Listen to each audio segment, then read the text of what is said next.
550 litre oxygen যদি আপনাকে কিনতে হয়, আমাকে যদি কিনতে হয়, তাহলে কত টাকা লাগবে? 2,76,000 টাকা। কত টাকা? কত বলেন? 2,76,000 টাকা 24 ঘন্টায় আপনাকে দিতে হতো যদি আপনার দুনিয়ায় বেঁচে থাকতে হতো। সুবহানাল্লাহ বলবেন না? সুবহানাল্লাহ।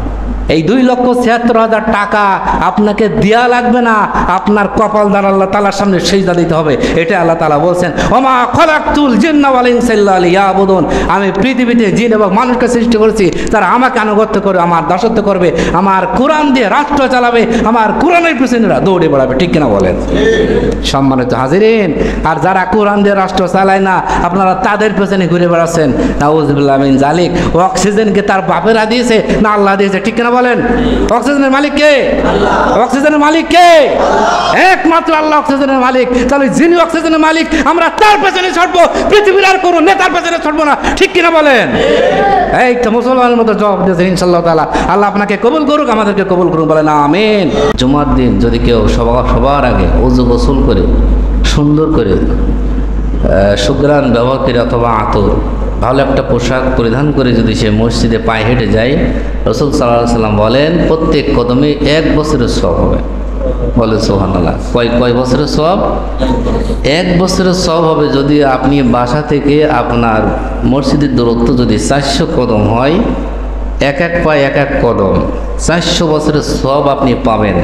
রাসূল সাল্লাল্লাহু আলাইহি ওয়াসাল্লাম বলেছেন এই সওয়াবকে 3 ভাগে বিভক্ত করা হয়েছে। একজন ব্যক্তি 1 বছর একাধারে রোজা রাখলে যে সওয়াব হয়, সেই সওয়াব সে পাবে। বলে সুবহানাল্লাহ। একাধারে নফল ইবাদত করলে যে সওয়াব হয়, সেই সওয়াব সে পাবে। এইভাবে রাসূল সাল্লাল্লাহু আলাইহি ওয়াসাল্লাম এই জুমার গুরুত্ব তিনি বুঝিয়েছেন। কারণ জুমা সম্পর্কে যদি আমরা অবগত থাকতাম, এই দিনে কি আছে, আমরা লাইলাতুল কদর তলাশ করে বেড়াই। লাইলাতুল কদর আপনার ভাগ্যে জুটতেও পারে, নাও পারে, কিন্তু জুমার দিন আপনার ভাগ্যে জুটবেই যদি আপনি বেঁচে থাকেন। আপনি বাসা থেকে পায়ে হেঁটে চলে আসেন, ইনশাল্লাহ কদর রজনী যে সওয়াব, সেই সওয়াব প্রত্যেক জুমায় আল্লাহ আপনাকে দান করবে। বলেন সুবহানাল্লাহ। তাহলে আমরা সবাই আগে আসার চেষ্টা করব। আপনারা যদি আগে আসেন, আমিও আলোচনা আরও আগে ইনশাল্লাহ শুরু করতে পারবো। আর আলোচনার ক্ষেত্রে যদি একটু সময় পাওয়া যায়, তাহলে একটু গুছিয়ে আলোচনা করা যায়। ঠিক কিনা বলেন? কিন্তু সময় যদি কম হয়, আপনারা ঘড়ির দিকে তাকাবেন, আমি আলোচনার দিকে তাকাবো। কি বলবো, আমি কি বললাম, আর আপনারা কি শুনলেন, আমরা কিছুই বুঝবো না। এই জন্য আমরা একটু আগে আসার চেষ্টা করবো ইনশাল্লাহ। আর এই সওয়াবটাকে আমরা সকলেই এই সওয়াবের ভাগীদার হতে চাই ইনশাআল্লাহ তাআলা। যাই হোক, সম্মানিত হাজিরিন, আলোচনার বিষয়বস্তু হলো ওমা খালাকতুল জিন্না ওয়াল ইনসা ইল্লা লিয়াবুদুন। আয়াতটি নিয়ে আসলাম। এর আগে সূরাতুল ফাতিহা আলোচনা করেছি। সূরা ফাতিহার তো আলোচনা শেষ হবে না। তারপরেও সূরাতুল ফাতিহার 2 নম্বর যে আয়াতে আল্লাহ রাব্বুল আলামিন বলছেন যা রহমানির রহিম, এই রহিম দিয়ে আজকে আলোচনা শুরু করব ইনশাআল্লাহ তাআলা। এবং ওমা খালাকতুল জিন্না ওয়াল ইনসা ইল্লা লিয়াবুদুন দিয়ে শেষ করে দেব, যদি আল্লাহ তাআলা তৌফিক দান করে। সম্মানিত হাজিরিন, রাসূল সাল্লাল্লাহু আলাইহি সাল্লাম যখন তিনি খুতবা দিতেন, খুতবা দেওয়ার সময় তার চোখ দুটি কিন্তু লাল বর্ণ আকৃতি ধারণ করতেন। তার মানে তিনি অনেক উচ্চস্বরে কথা বলতেন জুমার দিন। ঠিক সৈন্যবাহিনী যেরকম সেনাপতি তার বাহিনীকে যেভাবে দিক নির্দেশনা দিতেন, রাসূল সাল্লাল্লাহু আলাইহি সাল্লামের খুতবাগুলো ওরকম গরম আকারে খুতবা। কিন্তু আমরা তো ঠান্ডা মানুষ, আমরা একটু সুর শুনতে ভালোবাসি, আবার অনেকেই গরম আওয়াজ শুনতেও ভালোবাসেন। সম্মানিত হাজিরিন, যেখানে গরম সেখানে গরম ব্যবহার করা হবে, আর যেখানে ঠান্ডা সেখানে ঠান্ডা ব্যবহার করা হবে। ঠিক কিনা বলেন? আল্লাহ তাআলা আমাদের সকলকে কবুল বলেন আমিন। সম্মানিত হাজিরিন, আল্লাহ রাব্বুল আলামিন সূরাতুল ফাতিহা দিয়েছেন আমাদের বিশেষ একটা, কিন্তু এটা রহমত আমাদের জন্য। এত বড় রহমত যা অন্য নবীদের কিন্তু এই সূরাটি দেননি। এই সূরাটার কারণে কিন্তু আল্লাহ তাআলা আমাদেরকে তিনি মাফ করে দেবেন। সূরাতুল ফাতিহা যদি আপনি সঠিক এবং সহি করে পড়তে পারেন, আর অন্য সূরা যদি আপনার ভুল ত্রুটি হয়, এই সূরা ফাতিহার বরকতে অন্য সূরাগুলির গুনাহ ক্ষমা করে দিয়ে আল্লাহ তাআলা আপনাকে কবুল করে নেবেন। বলেন সুবহানাল্লাহ। এই জন্য আমরা চেষ্টা করব সূরাতুল ফাতিহার এই বিষয়গুলো আমরা ঠিক করার, যাতে সঠিক করে পড়তে পারি সেদিকে আমরা খেয়াল করব ইনশাআল্লাহ তাআলা। সম্মানিত হাজিরিন, আল্লাহ সুবহানাহু ওয়া তাআলা বলেছেন যার রহমানির রহিম। রহমান গোটা বিশ্ববাসীর জন্য, আর রহিম হলো মুমিন বান্দাদের জন্য, আপনাদের জন্য, আমাদের জন্য তিনি রহিম। আমাদের জন্য, আপনার জন্য তিনি রহিম হবেন। সম্মানিত হাজির, রহিম কেমন, তিনি কে জন্য দিয়েছেন? রাসূল সাল্লাল্লাহু আলাইহি সাল্লাম কিন্তু তিনি রহিম ছিলেন। তিনি রহমতুল লিল আলামিন, তিনিও কিন্তু রহমত নিয়ে পৃথিবীতে এসেছেন। তিনিও রহমতুল্লিল আলামিন। এই জন্য রসুল সাল্লাল্লাহু সাল্লাম যখন মেরাজে গেলেন, আমাদের রসুল কেমন, তিনি কেমন রহিম এবং রহমতুল্লিল আলামিন। আল্লাহ যেমন, আল্লাহ ঠিক তেমন করে তৈরি করেছেন তার রাসূলকে, যাতে মানুষের কাছে গিয়ে মানুষের সামনে যখন কথা বলে যেন প্রতিটা কথা মানুষ যেন তার কাছ থেকে রিসিভ করতে পারে। বলেন সুবহানাল্লাহ। এই জন্য আল্লাহ রাব্বুল আলামিন বলেন, আমি তোমাদের নিকটে এমন একজন নবী পাঠালাম, এই নবী যখন তোমাদের সামনে কোনো কথা বলে সেই কথাগুলো তোমরা গ্রহণ করে নেবে, কারণ তোমার নবী যে কথাগুলো বলে সেগুলো সব সত্য কথা। ঠিক কিনা বলেন? সম্মানিত হাজিরিন, আল্লাহর নবী সাল্লাল্লাহু আলাইহি সাল্লাম যিনি মেরাজে গেলেন, কোথায় গেলেন? মেরাজে। মেরাজে যখন গেলেন, মেরাজ তো আমাদের বাড়ির কাছে না, বাড়ির কাছে বলেন, মেরাজ 7টি আসমান পার হয়ে তারপরে সিদরাতুল মুনতাহা, সেখানে আমার আল্লাহ সেই কুরসি সিংহাসন, সেখানে তিনি আসেন, উপস্থিত রয়েছেন। সম্মানিত উপস্থিতি, আল্লাহ রাব্বুল আলামিন সেখানে ওনাকে টেনে নিলেন তার বন্ধুকে।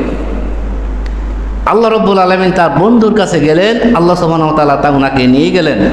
এক একটি আসমান পার হলেন। একটা আসমান কীরকম? আসমান এবং জমিন যত দূরত্বে আছে, এটা যত বড় এত মোটা হলো একটা একটা আসমান। বলেন সুবহানাল্লাহ। এরকম আসমান 7টা পার হলেন। আবার আমাদের যে দূরত্ব দেখছেন, এক একটা আসমান এবং জমিনের যে দূরত্ব, এরকম দূরত্ব তার পরে যেটা আছে সেটা আরও বেশি দূরত্ব। সুবহানাল্লাহ। আমরা যে আসমানটা দেখতে পাই, এই আসমানটা দ্বিতীয় আসমানের কাছে একটা বালু কণার ন্যায়। বলেন সুবহানাল্লাহ। দ্বিতীয় আসমানটা, এই আসমানটা দ্বিতীয় আসমানের কাছে একটা বালুর কণার ন্যায়, এত ছোট। সুবহানাল্লাহ বলেন। চিন্তা করেছেন? এই রকম আসমান পার হয়ে আল্লাহ রাব্বুল আলামিনের কাছে সিদরাতুল মুনতাহায় পৌঁছালেন নবী করিম সাল্লাল্লাহু আলাইহি ওয়াসাল্লাম। সিদরাতুল মুনতাহা কত বড়? 7টি আসমান সিদরাতুল মুনতাহার কাছে একটা বালুকণার নাই। বলেন সুবহানাল্লাহ। সেখানে আল্লাহ নবী গেছেন। সম্মানিত হাজিরিন, নবী চলে গেলেন। আমি রহিম শব্দের অর্থ ব্যাখ্যা করতে গিয়েই এই মিরাজের শব্দটা টেনে আনলাম। তিনি কেমন দয়াশীল আমাদের প্রতি, আল্লাহ কেমন দয়াশীল, আমাদের নবী কেমন আমাদের ভালোবাসেন, কতটা মুহাব্বত করেন, সে কথা বলার জন্যই মিরাজের শব্দটা আপনাদের শব্দে টেনে এনেছি। সম্মানিত উপস্থিতি, আল্লাহর নবী যখন আল্লাহর কাছে গিয়ে উপস্থিত হলেন, উপস্থিত হওয়ার সাথে সাথে বললেন, বলেন সকলে, আত্তাহিয়াতু লিল্লাহি ওয়াসসালাওয়াতু ওয়াত-তাইয়্যিবাত বলে থেমে গেলেন। আল্লাহ রাসূল থেমে গেলেন। এইবার এর অর্থ কি? আমরা তো প্রতিদিন পড়ি না? আমরা প্রত্যেকে পড়ি, কিন্তু অর্থ তো আমরা কিছুই জানি না। অর্থ জানি না, কি বললাম কি করলাম আল্লাহই জানে। সালাম ফিরে চলে গেলাম, বাসায় চলে গেলাম, নামাজে কি বলে আসলাম আমি এখনো 7 দিনের ভিতরে জানতে পারলাম না। তার মানে আপনি যখন নামাজে দাঁড়িয়ে আত্তাহিয়াতু বললেন, এই কথাটা কিন্তু মেরাজে আল্লাহ রাব্বুল আলামিনের কাছে আল্লাহ রাসূল বলেছেন। আত্তাহিয়াতু সমস্ত শ্রদ্ধা, ভালোবাসা, বিনয় হে আল্লাহ আপনার জন্য। বলেন সুবহানাল্লাহ। আত্তাহিয়াতু লিল্লাহি ওয়াসসালাওয়াতু সমস্ত নামাজ, সমস্ত দোয়া, সমস্ত প্রার্থনা একমাত্র আপনার জন্য। এইবার কি বললাম? ওয়াত-তাইয়্যিবাত এবং সমস্ত পবিত্রতা একমাত্র আপনার জন্য। বলেন সুবহানাল্লাহ। সুবহানাল্লাহ। এই কথা বললেন। আমরা যখন যারা যুবক, যারা শ্বশুর বাড়ি যখন যায় তখন কিন্তু মিষ্টি ফল ফলাদি নিয়ে যায়। ঠিক না বলেন? আপনার আবার নানার বাড়ি যখন আত্মীয় স্বজন আসে তখন তার বাসায় ফল ফলাদি আনে না? আত্তাহিয়াতু লিল্লাহি ওয়াসসালাওয়াতু ওয়াত-তাইয়্যিবাত, এইটাই ছিল সেই উপঢৌকন যে আল্লাহ তাআলার সামনে আল্লাহ রাসূল নিয়ে গেছেন। সুবহানাল্লাহ। সুবহান। আল্লাহ কি জবাব দিলেন যখন আল্লাহ এটা নিয়ে গেলেন? আল্লাহ রাসূল যখন এটা নিয়ে গেলেন, আল্লাহ রাব্বুল আলামিন বলেন, আসসালামু, বলেন আসসালামু আলাইকা আইয়ুহান নাবিয়্যু ওয়া রাহমাতুল্লাহি ওয়া বারাকাতুহু। সুবহানাল্লাহি ওয়া বিহামদিহি। আমরা নামাজে পড়ি কিন্তু অর্থ জানি না। আল্লাহ নবী যেই পড়লেন এই দোয়াটা, পড়ে গিয়ে আল্লাহ তাআলার সামনে দাঁড়ালেন। আল্লাহ রাব্বুল আলামিন তখন বললেন, আসসালামু আলাইকা, হে আমার নবী, তোমার জন্য আমার পক্ষ থেকে সালাম, শান্তি। সুবহানাল্লাহ। সুবহানাল্লাহ। শুধু শান্তি নয়, রহমত এবং বরকত আমার পক্ষ থেকে তোমার উপরে আমি নাজিল করলাম। সুবহানাল্লাহ। চিন্তা করে দেখেছেন? আত্মীয়তা আমরা পড়ি কিন্তু কি বলে আমরা জানি কিছু? এটা মেরাজের ঘটনা আমরা আত্মীয়তার ভিতরে পড়ি। এটা আমাদের জন্য আল্লাহ দিয়েছেন। এইবার আল্লাহ এবং তার রাসূল পাশাপাশি অবস্থায় আছে, তখন কিন্তু ওনার হাসান হোসেনের কথা কিন্তু বলেনি, মা ফাতেমার কথা বলেনি, মা খাদিজার কথা বলেননি, মা আয়েশা সিদ্দিকা রাদিয়াল্লাহু তাআলা আনহার কথা তিনি বললেন না। কাদের কথা বললেন? আমাদের কথা। সুবহানাল্লাহ, আমাদের কথা বলেছেন তিনি, আমাদের কথা বলেছেন। আল্লাহ রাব্বুল আলামিন তিনি তখন বললেন, হে নবী, এই কথাগুলো এখন কি আনার কোনো দরকার ছিল? রাসূল সাল্লাল্লাহু আলাইহি ওয়াসাল্লাম বললেন, ইয়া আল্লাহ, আপনার সামনে আমি কথা বলবো আর আমার মাঝখানে আমার উম্মত থাকবে না, এটা হতে পারে না। সুবহানাল্লাহ, সুবহানাল্লাহ, আমার উম্মত থাকবে না, আমি যেখানেই যাব আমার উম্মত আমার সাথেই থাকবে, আমি জান্নাতে যাব উম্মত আমার সাথেই জান্নাতে প্রবেশ করবে। সুবহানাল্লাহ ওয়া বিহামদিহি। সম্মানিত হাজিরিন, এটা হচ্ছে রহিম, এইটাই সে রহিম, যে রহিমের কথা আল্লাহ বলছেন আর রহমানির রহিম। আমি শুধু নিজেই না, আমি আমার নবীকে ওই কায়দায় বানিয়ে দিয়েছি। বলেন সুবহানাল্লাহ। অন্য নবীরা তার উম্মত নিয়ে ভাববে না, নিজেকে বলবে ইয়া নাফসি ইয়া নাফসি, আমাকে বাঁচান আমাকে বাঁচান। কোনো নবীরা তার উম্মত নিয়ে চিন্তাও করবে না, কিন্তু আমাদের নবী, আপনার নবী আমাদের নিয়ে চিন্তায় পড়ে যায় হাসরের মাঠে। রহিমের আকার রূপ ধারণ করে আল্লাহ তাআলার রহিমের সামনে তিনি উপস্থিত হবেন, দুই রহিম এক জায়গায় হয়ে। তখন আল্লাহ তাআলা তার রাসূলকে বলবেন, এবার তুমি শপথ করো, আমি তোমার শপথ কবুল করব। বলেন সুবহানাল্লাহ। সাল তু, আমার কাছে চাও, তু উতা, আমি তোমাকে তা দিয়ে দেবো। সুবহানাল্লাহি ওয়া বিহামদিহি। সম্মানিত হাজিরিন, তো এরপরে আল্লাহ রাসূল সাল্লাল্লাহু আলাইহি সাল্লাম আল্লাহ তাআলার সামনে গেলেন, বসলেন, কথা বলছেন। কথা বলার সময় যখন আল্লাহ তাআলা বলেন, আসসালামু আলাইকা আইয়ুহান নাবিয়্যু ওয়া রাহমাতুল্লাহি ওয়া বারাকাতুহু, এবার আল্লাহ নবীকে বললেন আসসালাম, বাবা বলেন পরের অংশটুকু, আসসালামু আলাইনা ওয়া আলা ইবাদিল্লাহিস সলিহিন ওয়া শাহাদু আল্লা ইলাহা ইল্লাল্লাহু ওয়া শাহাদু আন্না মুহাম্মাদান আবদুহু ওয়া রাসূলুহু। বলেন সুবহানাল্লাহ, সুবহানাল্লাহ, সুবহানাল্লাহ। আমরা কি নবী পেয়েছি, এই আখ্যাত দ্বারা আপনি বুঝতে পারবেন। সেখানে গিয়ে কিন্তু হাসান হুসাইনের কথা বললেন না। হাসান হুসাইন কতটা আদরের তারা ছিল জানেন, কতটা আদরের নাতি ছিল তার। দুজন কোলে এসে বসলেন, বসার পরে হাসান হুসাইন বলছেন যে নানা, সম্মানিত কে বেশি, আপনি না আমরা? বলেন দিনই, যেটা সত্যি সেটাই বলেছেন। আল্লাহ রাসূল বলছেন আমি উত্তম, আমি তোমাদের থেকে, আমি আল্লাহর নবী, আমি তো উত্তম হতেই পারি। তিনি বলছেন না, এটা সম্ভব না, উত্তম হচ্ছে আমরা। যুক্তি দেখান। যুক্তি শোনেননি সাথী সাহেবের ওয়াজে? যুক্তি দেখাই দিলেন যে আপনার বাবার নাম কি? বললেন আব্দুল্লাহ। আমার বাবার নাম চেনেন? আমার বাবার নাম আলী রাদিয়াল্লাহু তাআলা আনহু। আল্লাহ রাসূল যাকে সাইফুল্লাহ উপাধি দিয়েছেন, আল্লাহর তরবারি, তিনি হচ্ছে আমার আব্বাজান। লাইসা মিন শাই। আপনার আব্বার ঠিক মতো কেউ চেনে না, কিন্তু আমার আব্বার সবাই চেনে। এরপরে বললেন নানা, আপনার নানার নাম কি বলেন দিন? আমি সংক্ষেপে বলছি। তিনি তখন তার নানার নাম বললেন। এবার রাসূল সাহাব এবার হাসান হুসাইন বললেন আমাদের নানার নাম কি জানেন? খাতেমের নবী, গোটা পৃথিবী আসমান জমিনের সমস্ত নবীদের নবী আমার নবী হযরত মুহাম্মদ সাল্লাল্লাহু আলাইহি সাল্লাম, তিনি হচ্ছে আমার নানা। আপনার নানাকে? বলেন সুবহানাল্লাহ। এই কথা বলার সাথে সাথে রাসূল সাল্লাল্লাহু আলাইহি সাল্লাম তার দুই নাতিকে জড়িয়ে ধরলেন, জড়িয়ে ধরে বললেন আজকে তোমরাই আমার থেকে উত্তম হয়ে গেছো, আজকে তোমরাই আমার থেকে উত্তম হয়ে গেছো। সম্মানিত হাজিরিন, সেই দুইজনের কথাও আল্লাহ তাআলার সামনে তিনি বলবেন না, হাসরের মাঠও তিনি বলবেন না।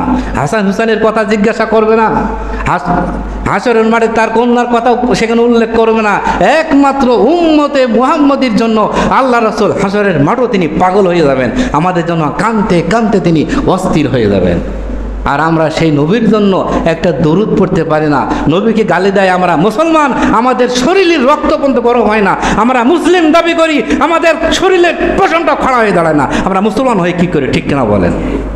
সম্মানিত হাজিরিন, সেই নবী আপনার জন্য আমাদের জন্য হাসরের মাঠে তিনি চোখ দিয়ে পানি বের করবেন, দৌড়াদৌড়ি করবেন, পুল সিরাতের কাছে যাবেন, আল্লাহর রব্বুল আলামিনের সামনে গিয়ে নত হবেন, হে আল্লাহ আপনি আমার উম্মতদেরকে বাঁচান। সেদিন তিনি এ কথা বলবেন।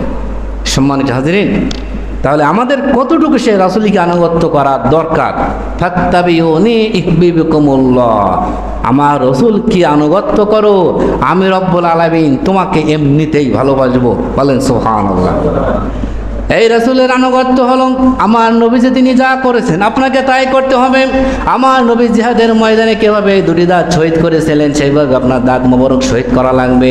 আমার নবী সাহাবেদের নিয়ে কীভাবে জিহাদের ময়দানে ঝাঁপিয়ে পড়লেন, কীভাবে দিন প্রতিষ্ঠার জন্য ইসলামকে কোরআনকে পার্লামেন্টে নেওয়ার জন্য তিনি চেষ্টা করেছেন, এই চেষ্টাও আপনাকে করা লাগবে। তাহলে আপনি আল্লাহ রাসূলকে অনুসরণ করতে পারবেন, ঠিক না বলেন? এইটা আপনার করা লাগবে, তা না করলে হবে না তো। যারা কোরআনের আইন পার্লামেন্ট নিতে চান আপনি তাদের পেছ ঘুরছেন, তাহলে তো আল্লাহ রসুল আপনাকে সাফাত করবে না, কখনো করবে? রাসূলের দল যদি আপনি করেন, আল্লাহর কোরআনকে যদি পার্লামেন্টে নিতে চান, তাহলে আল্লাহ রসুল আপনাকে সাফাত করবেন এবং সেদিন আপনাকে খুঁজে বের করবেন। হুররা মুয়াজ্জিলিন, আপনার নামাজের জায়গা চিকচিক করা স্থান দেখেই আল্লাহ রসুল আপনাকে খুঁজে বের করবেন। বলেন সুবহানাল্লাহ, সুবহানাল্লাহি ওয়া বিহামদিহি। সম্মানিত হাজিরিন, বলছিলাম ৭৮ সে বিশেষ ঘটনা। আসসালামু আলাইনা, মনে আছে? আসসালামু আলাইনা ওয়া আলা ইবাদিল্লাহিস সালিহিন। ও আল্লাহ, আপনি আমার উপরে শুধু শান্তি বর্ষণ করেন না, আমার উপরে কোনো শান্তির প্রয়োজন নেই, আমার কোনো শান্তির দরকার নেই। আমার শান্তি তখনই, আমি শান্তি তখন অনুভব করতে পারবো যখন আমার উম্মতেরা শান্তি পাবে। বলেন সুবহানাল্লাহ। আমার উম্মতরা যখন খুশি হবে, আমার উম্মতরা যখন আপনার কাছ থেকে ক্ষমাপ্রাপ্ত হবে, তখনই আমি নবী শান্তি পাবো। তাই এর আগে আমি শান্তি পাবো না। তিনি বললেন আসসালামু আলাইনা, আপনি যে শান্তি দিলেন এই শান্তি আমাদের উপর বর্ষণ হোক। আমাদের কারা? এটা সিফতি নাম, গুণবাচক নাম। আমাদের বলতে নবী রাসূলগণকে বোঝানো হয়েছে। আমরা যত নবী এসেছি, আপনি যে শান্তির কথা বললেন আল্লাহ, এই শান্তিটা আমাদের পৃথিবীতে যত নবী রাসূল এসেছে সবার উপরে এই শান্তি বর্ষিত হোক। বলেন সুবহানাল্লাহ, সুবহানাল্লাহ। আসসালামু আলাইনা ওয়া আলা ইবাদিল্লাহিস সালিহিন। এরপরে আপনি আমার নেককার উম্মতদের উপরে, আমার পরহেজগার উম্মতের উপরেও আপনি এই শান্তি বর্ষণ করুন। বলেন সুবহানাল্লাহ। তাহলে নেককার হওয়া লাগবে। কি হওয়া লাগবে? ইবাদিল্লাহিস সালিহিন, সৎ বান্দা হতে হবে, সৎ বান্দা হতে হবে। সৎ বান্দা যদি আপনাকে হতে হয়, নেককার বান্দা যদি আপনাকে হতে হয়, কোরআনের বিকল্প কোনো কি রাস্তা আছে? কোনো বিকল্প রাস্তা নেই। হাদিসের বিকল্প কোনো রাস্তা আছে? কোনো রাস্তা নেই। নেককার বান্দা হতে হলে কোরআন হাদিস আঁকড়ে ধরেই আপনাকে নেককার বান্দা হতে হবে। ইবাদিল্লাহিস সালিহিন। এরপরে তিনি কালিমায়ে শাহাদাত সংক্ষিপ্ত আকারে পাঠ করলেন, সাক্ষ্য দিলেন আপনি আমার রব, আপনি ছাড়া কোনো রব নেই। এর আগে আর একটা কথা বলা হয়েছে, আত্তাহিয়াতু লিল্লাহি ওয়া সালাওয়াতু ওয়াত তাইয়্যিবাত, পবিত্রতা, পবিত্রতার কথা বলা হয়েছে। পবিত্রতা মানে শুধু পাক সাফ এইটা পবিত্রতা নয়। এই পবিত্রতা মানে হলো সমস্ত হারাম থেকে আপনাকে দূরে থাকতে হবে। হারাম ছেড়ে দিয়ে হালাল অন্বেষণের জন্য আপনাকে চেষ্টা চালাতে হবে। পরের জিনিস মেরে খাওয়া যাবে না, আল ঠেলে কারো জমি দখল করা যাবে না, ওজনে কম দেওয়া যাবে না। তাহলে আপনি আত্তাহিয়াতু লিল্লাহি যে বললেন, এই বলার হক আপনি আদায় করতে পারবেন। তার আগে না। আপনি নামাজ পড়লেন, মাঠে গিয়ে আপনি 1 ইঞ্চি লোকের জমি কেটে নিলেন, হবে? বলেন, হবে না। আপনি নামাজ পড়লেন, টিভির দোকানে গিয়ে আপনি সিনেমা দেখা শুরু করে দিলেন। বয়স হয়েছে, লজ্জা করা উচিত। মুরব্বী হয়েছেন, লজ্জা থাকা উচিত ছিল। আমি এখন টিভির দোকানে বসে আসি, একটা সিনেমা গান বাজনা হচ্ছে, আমি সেটা উপভোগ করছি। আস্তাগফিরুল্লাহ, আল্লাহ ক্ষমা করে বলেন আমিন। সম্মানিত হাজিরিন, তাহলে আল্লাহ রাব্বুল আলামিন আমাদের জন্য তিনি রহিম, আল্লাহ রসুলও আমাদের জন্য তিনি রহিম। এই রহিমের কারণেই তিনি কবরের ভিতরে আমাদের জন্য এখনও পর্যন্ত চেয়ে আছেন। কে ওনার উপরে দরুদ পড়ে তার নামটা আল্লাহর কাছ থেকে শোনার জন্য অপেক্ষায় থাকে। বলেন সুবহানাল্লাহ। আমরা হতভাগা মুসলমান, ঘুম থেকে উঠেই মোবাইলটা স্টার্ট দিই, দেখি আমার মোবাইলে কেটে SMS করলে, ঠিক না বলেন? কেটে SMS করলে দেখি মোবাইলে কোনো কিছু আসলো কিনা দেখি, যদি কেউ জুয়া খেলে তাহলে জুয়া খেলার কোনো টাকা পয়সা ঢুকলো কিনা দেখি। এইসব চিন্তা মানুষের। সম্মানিত হাজিরিন, জুমার দিন যে সুন্নত, বড় সুন্নত, আগে ফজরের সালাত জামাতের সাথে আদায় করা। এরপরে সারাদিন যখন আপনার নবীর কথা মনে পড়বে, সাথে সাথে সেই দরুদটা পড়া, আল্লাহুম্মা সাল্লি ওয়া সাল্লিম আলা নাবিয়িনা মুহাম্মদ, অথবা সাল্লাল্লাহু আলাইহি ওয়াসাল্লাম। সংক্ষেপে কিন্তু আপনি এটা বলতে হবে সাল্লাল্লাহু আলাইহি ওয়াসাল্লাম। সম্মানিত হাজির, রহিম, তিনি রহমান এবং রহিম দুটো নামের ব্যাপক একটা সমাহার রয়েছে এখানে।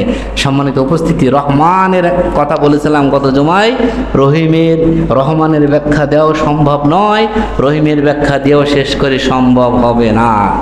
এই রহিমের কারণেই আল্লাহ আপনাকে ক্ষমা করবেন, জান্নাতে আপনাকে দেবেন। এর কারণে এই রহিমের কারণে আল্লাহ রসুলকে তিনি আমাদের কাছে দিয়েছেন।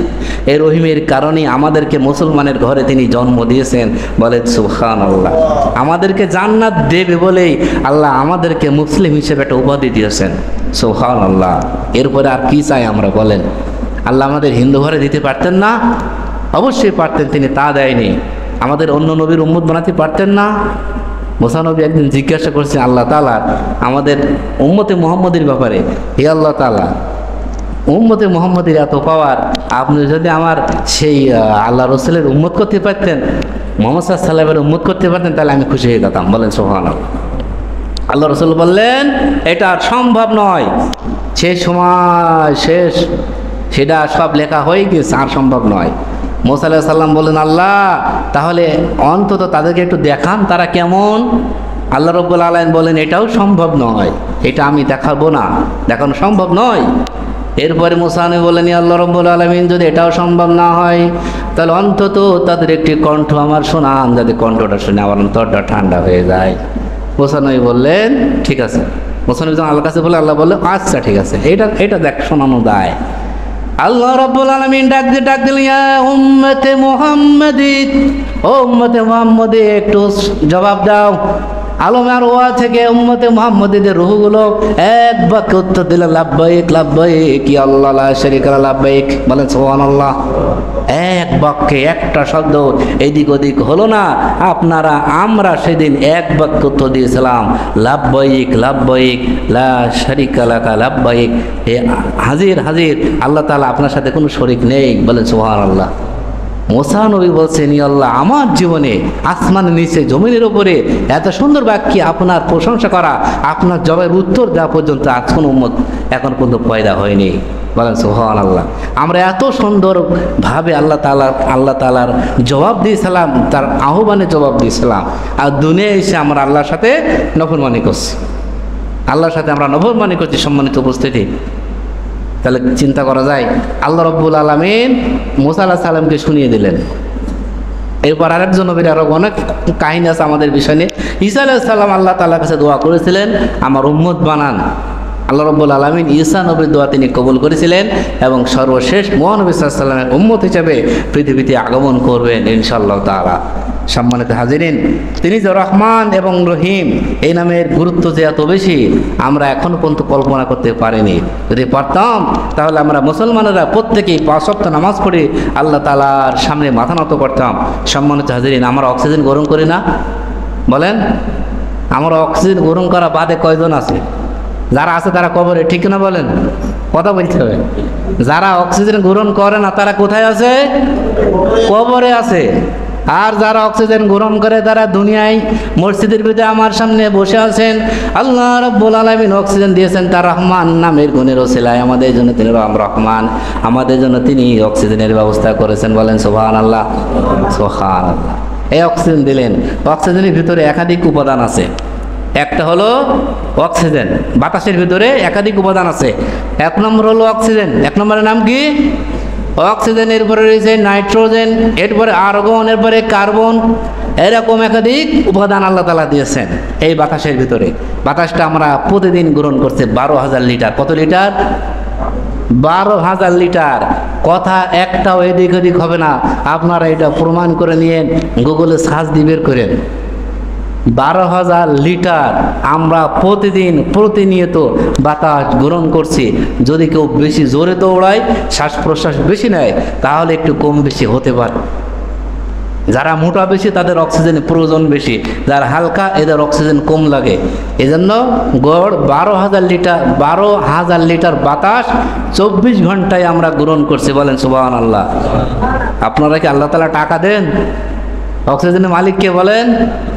একমাত্র আল্লাহ অক্সিজেনের মালিক।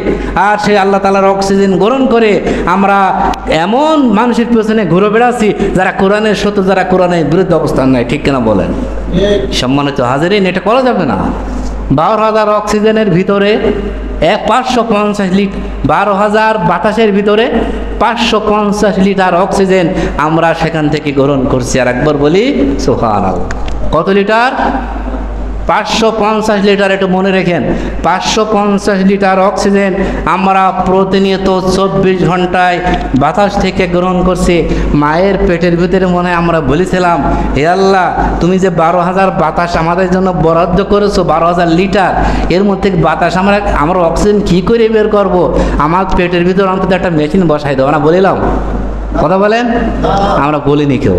কিন্তু দেখেন, আল্লাহ তাআলা আমাদের পেটের ভিতরে, বুকের খাঁচার মধ্যে তিনি এমন একটা মেশিন দিয়েছেন, এই মেশিনের কারণে 12,000 বাতাসের ভিতর থেকে 550 লিটার অক্সিজেন আপনি প্রতিনিয়ত বিশুদ্ধ করে আপনি সেটা আপনার শরীরের বিভিন্ন অঙ্গ প্রত্যঙ্গে ছড়িয়ে দিয়েছেন। বলেন সুবহানাল্লাহ। এর নাম হচ্ছে তিনি রহমান, এনি হচ্ছে তিনি রহিম। 550 লিটার অক্সিজেন যদি আপনাকে কিনতে হয়, আমাকে যদি কিনতে হয়, তাহলে কত টাকা লাগবে?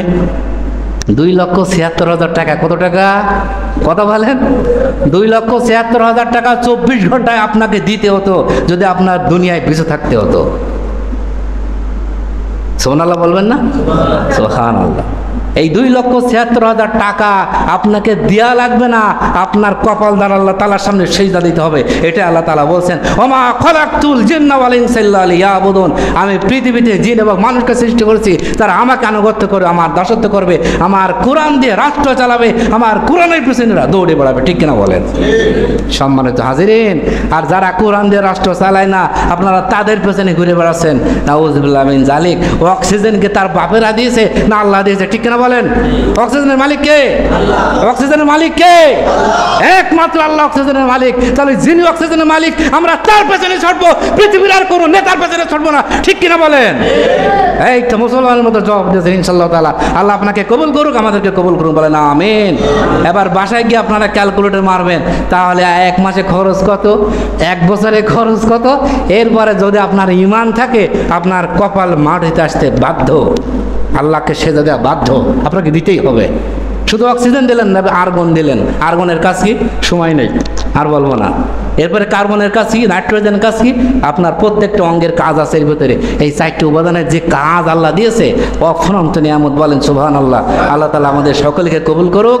আল্লাহর নিয়ামতের শুকরিয়া যাতে আমরা সেজদার মাধ্যমে দিতে পারি, আমরা সকলেই যেন মসজিদে এসে নামাজ পড়তে পারি, কাঁধে কাঁধ মিলিয়ে কোরআনকে পার্লামেন্টে নিতে পারি। এই কথা বলে শেষ করি। ওয়া মা তৌফিক ইল্লা বিল্লাহ। আসসালামু আলাইকুম ওয়া রাহমাতুল্লাহি ওয়া বারাকাতুহু।